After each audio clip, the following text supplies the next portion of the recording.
For today's video, the pendulum swings the other way. The past couple of days, the decks have been a little less serious, certainly not what I would consider to be competitively viable. Today, we are going to play some just traditional mid-range Battlemage. We are going to BM our opponents with BM, har har pun intended. This is the list that I'm going to go with. There's a lot of different lists floating around. It's one of those interesting decks that is very well refined, and yet there's still a bunch of different versions, but this is the one we're going with. As always, there will be a deck code in the video description, and we're going to jump on the ladder and play 2 games, win or lose. Hopefully more wins than losses, but you know, mid-range Battlemage is very, very powerful right now, but it's far from unbeatable. There are certainly a number of decks that have kind of risen up to combat it and counter it. It's actually far less popular than it used to be. I think there are more people who are now running what I would consider, you know, crab-based aggressive decks on the ladder than it seems mid-range Battlemage as of late. I don't think we want any of these. Been just running into a ton of control lately. Might just be my bad luck, but it feels like it's a greed fest out there. Which also explains the crab lists, because they do a great job of getting underneath the control lists or punishing them if they don't have that ice storm on curve. So the old rock paper scissors flexes a bit, but we're just gonna play some mid-range Battlemage. This is not ideal. We could just pass the turn. I think we're gonna just pass the turn. You traditionally want to play things on curve, especially with a deck like this. This provides so much utility, though, that playing it, I think, might be a mistake here. It doesn't really win the field lane for us. Bark and birth. This is interesting. Yeah, losing it to something like that would have felt pretty bad. So we're gonna do this and hope that they do not have the execute. Seeing this tells me this is likely a slower deck. Could be a control Halalu, a dragon Halalu. As I said, it feels like I'm just running into more and more greed lately. It's been kind of weird on the ladder. But we're gonna do our best here. There's a plan. There's always a plan. My scales move in shadow. Now we could clear this if we want to use a ring charge. But we would also have to use our Skaven and this Rapid Shot. And the Rapid Shot's very powerful to combine with the Breton Conjurer. I think what we're going to do instead is just take this potential trade here. They will perish in flame. Ah!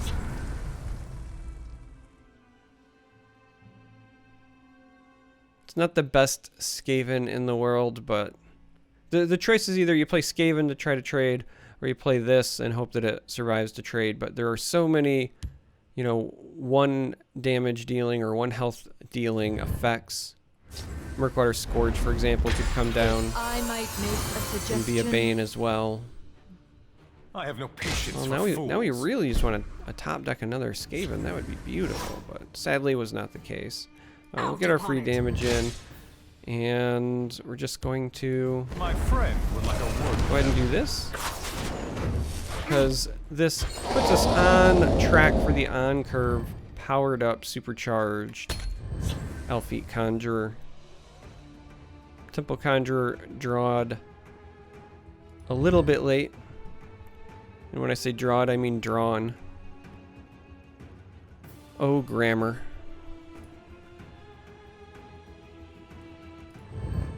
Oh, grammar. So we're hoping they don't have anything fancy here and that this creates a good 2-for-1 opportunity. Sadly, the fancy comes down. Ooh, and a sharpshooter. They're going to clean up our conjurer. But that's okay. We got the value. Again, that's why if you can, traditionally I'm a big proponent of trying to save conjurer until you can self-trigger.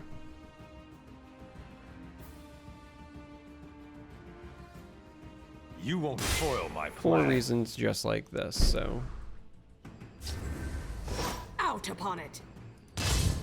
Blood! sudden fate. We're gonna go ahead and take our powered up Conjurer, and now, basically, if we want, for the rest of the game, we can just play Alfiques forever. I know that seems kind of, I don't know, flashy to say out loud, but we're gonna play this, probably gonna play this, and then if they don't do anything fancy, we're probably gonna play Abner to copy yet another one. We're just gonna hopefully keep playing kitties, keep fighting for the board.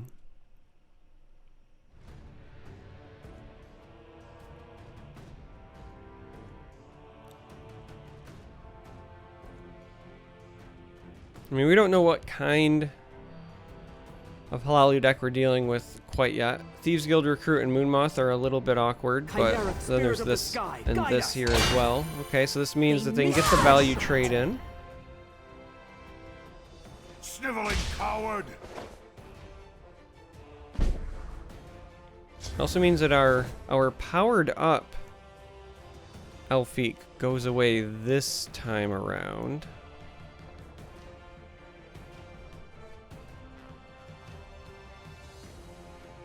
But then we get Mighty Conjuring into potentially Ancano. Sheor take you. I think we're just gonna go ahead and do this. I think we still just keep playing kitties, even if it's not powered up. Even if it's not powered up, you just keep playing Alfiques. It's just too much value to avoid.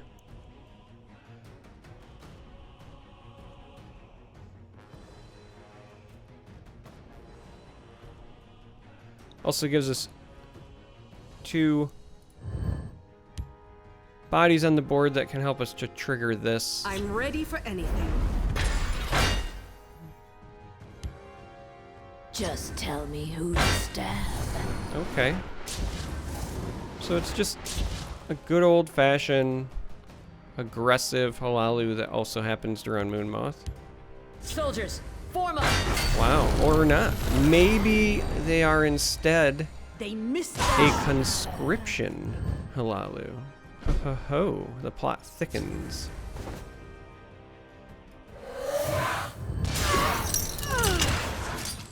The plot thickens. Now they only have a small handful of cards here, but we're just gonna punch them in the face. Sheor take Because that's exactly what we want to do. And we'll guard up. It evens things up.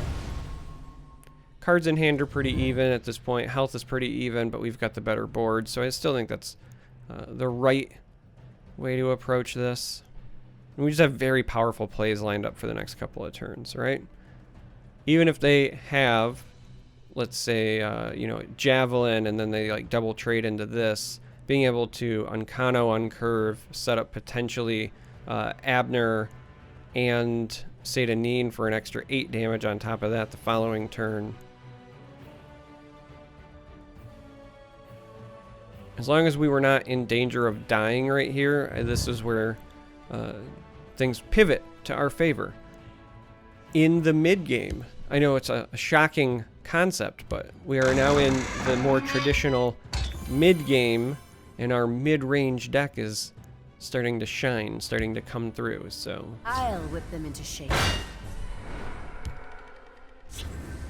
Alright, they're gonna make a big guard. Don't get past me. Still not quite enough to deal with our lava.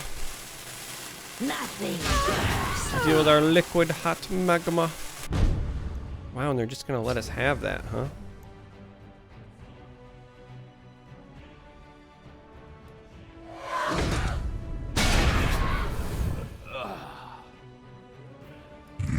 Now, we could take the trade here if we wanted to be extra greedy.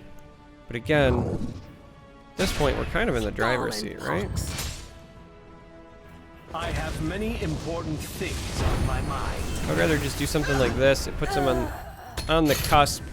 We have a lot of bodies here they have to deal with. Satanin on literally anything but the Daggerfall lets us skip the final rune. And Satanin plus Abner means even the Daggerfall surviving means tests us. skipping the final rune, right? So We're in a great Let's position do here. this.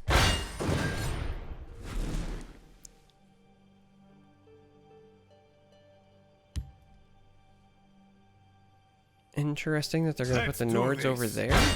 Both of them? Are they gonna try to just burst me for 19?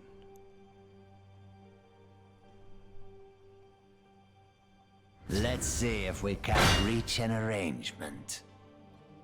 Like, is this their game plan? Are they gonna burst me for 19? They have 3 magicka. They still need 9 more damage.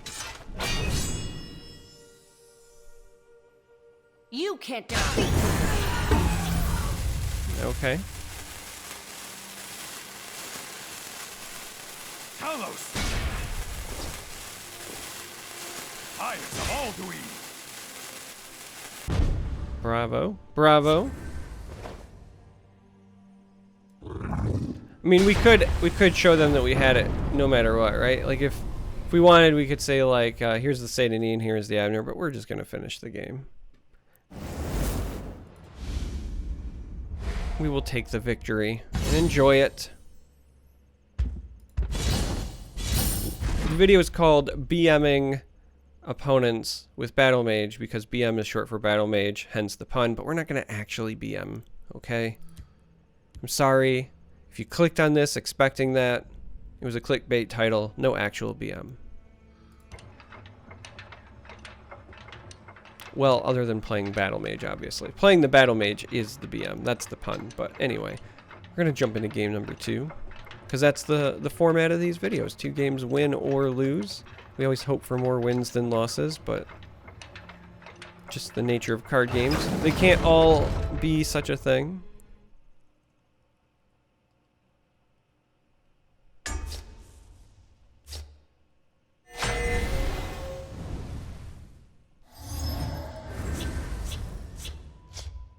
Alright. Telvanni. I don't think we want the Skaven here. I like the idea of keeping Garnag, even though it's a much later play, just because it is a unique legend and it's very disruptive. Telvanni specifically is going to have ramp options. We got a fighting 1-drop, so that's good. We don't need to throw everything back hoping for early game, but we could end up being punished for this. I keep a spare blade. I'm not gonna lie. We're gonna do this and then we're not gonna do anything for a while, and you need pressure against Telvanni, but this is so unique in what it does. Oh, naturally they've got Skill Golem. Why wouldn't they have Skill Golem? I'm ready. Alright, for well, we're you. just gonna take our damage. Could have played the dagger there, but we'll save it. Feel the night mother. And they, just like that, take the field lane away. We of the Reach adapt and survive. Play an ally. It is worth noting, this is not 100% trigger rate. There's 2 allies. So theoretically... I do not fear death. Alright. I guess this just delays Garnag for a turn. This is a pretty feels bad bolt, but it protects a threat. And they invested a lot in trying to make that happen, right? Nice try. Care to go again? Okay, we're fine with this. Let's go ahead with the Harpy into the dagger. Puts them at 21 without breaking the rune. Then we'll just go with a Luzra. Da da dee da! No, that's not right. Because basically what we're saying is, if you have the Ice Storm, I want you to use it now before I play Conjurer. And if you do not, then my Conjurer is brutal, right? So that's our goal with this particular play. Alright. Answer with the Murkwater and a Lightning Bolt. So this says to me pretty straightforward that we are dealing with... Yeah, I mean, it's got to be this. We're going to lose that, sadly. But we are dealing, it looks like, with a conscription Telvanni. Schemer has a chance to come out now from conscriptions. But Murkwater Witch is usually the tell, right? Will return. Except for weird people like me that play it in Banelord decks because I love the curse package. Most of the time, Murkwater Witch means conscription. I'm not seeing anything to change my mind at the moment. This one is in no mood for you. This is a great play, but I really... Well, Garnag really only shuts off the ring. We'll wait one more turn, I think, for Garnag shenanigans. So... We don't have to worry about playing around Dawn's Wrath. Giant Snake's the only real punish for jamming everything into a single lane, so I think we're just going to go ahead and double this up here.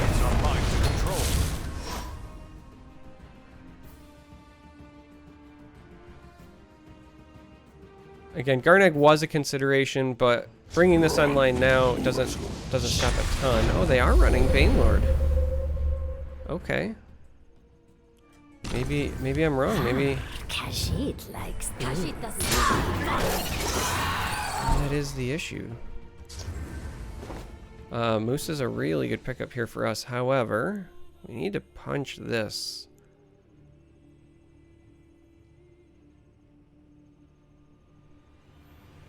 I'd love to get Garnag down. Man, Satanine is just one damage off of still being able to plow into this. Satanine plus the tome gets us there, but then that means no Garnag. But maybe that's still okay.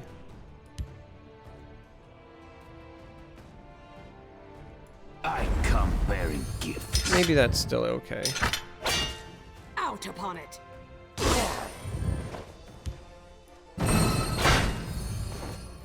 This is a good pickup. I think this is a reasonable board. Ice Storm still allows this to survive. There is murder in the air. And again, at some point, we really want to get Garnag up and running. Okay, they're going to take the shot. We really need this to low roll. The rightful ruler of old Tamriel has That's not a low roll. That's not a low roll at all. Alright. Not a low roll at all. Gods take you. Well, we really can't afford them to get the drain, so we're gonna, as much as I want to play Garnag here, we're gonna take the giant for the old Flipperoonie. We're gonna lose our 5/5 at a minimum. We need to try to delay Iron. The downside is We know. strong chance that's gonna get back something else that we don't want to deal with.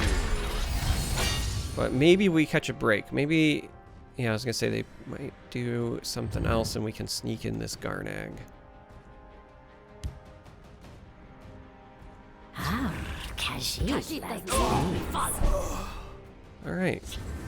It's gonna be a great time for dealing with the old Garnag. Oh, how it would be so nice to ward this, but sadly it doesn't trade, and I think we want to keep this alive, but we want to do it... Post-trade leaves it still at 1 health, though, and we already know they're running Murkwater Witches, whereas they could also die to Lightning Bolt. It's a bit of a tough call. I think we do it. Careful there. I think we do it as we attack in, though. The 1 health, I think, is more relevant, knowing that they run a number of things that will deal You're mine. that damage. And now we're gonna go with the Garnag, because we want to shut this off, and we want to shut off as much as possible here. With the bolt in hand, we really only need to get 4 damage in, so we want to make their life miserable. We want them having to deal with both this, and that's a great way to force them to do so. And there's the concede. Okay, so didn't come down until much, much later, but rewarded for keeping the Garnag. And that, I mean, that's it. That's mid-range Battlemage. It's nothing earth-shattering. You guys have probably all seen it before. Anyway, if you made it this far, thanks for watching, and until next time, may you walk on warm sands.